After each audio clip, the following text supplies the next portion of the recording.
This was the main conflict between Rome and the Christians. Who was Lord, Christ or Caesar?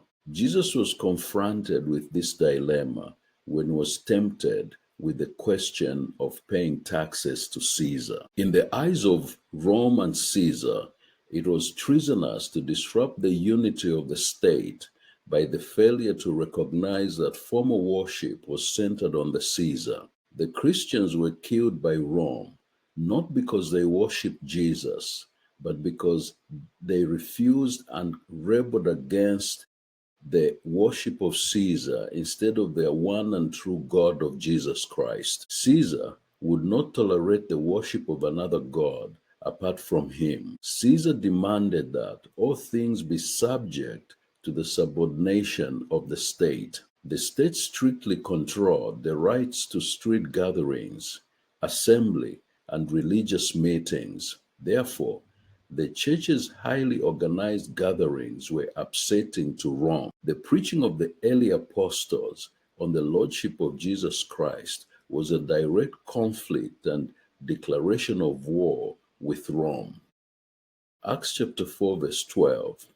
Nor is there salvation in any other, for there is no other name under heaven given among men by which we must be saved. This was the preaching of the early apostles. From the perspective of Rome, the conflict between Christianity and the Roman Empire was political, but in the eyes of the church, it was spiritual. Matthew chapter 27, verses 11 to 12. Now Jesus stood before the governor, and the governor asked him, saying, "Are you the king of the Jews?"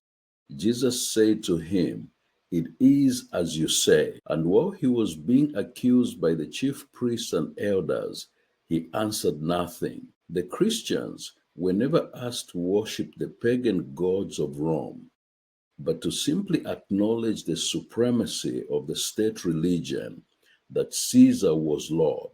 The refusal by the Christians to do so made Christianity a treasonable faith and a threat to Rome's political order. The church confronted Rome by declaring her complete loyalty to Jesus Christ. It became necessary for the churches in Asia Minor to recognize this reality of war and acknowledge the real consequences of the possibility of death for God's kingdom's sake. In the provinces where the official and public worship of the Caesar was required for day-to-day business transactions, faith and the confession that Jesus is Lord meant a direct conflict with Caesar and the empire of Rome. A failure by believers to publicly acknowledge Caesar as Lord resulted in Christians being denied economic opportunities,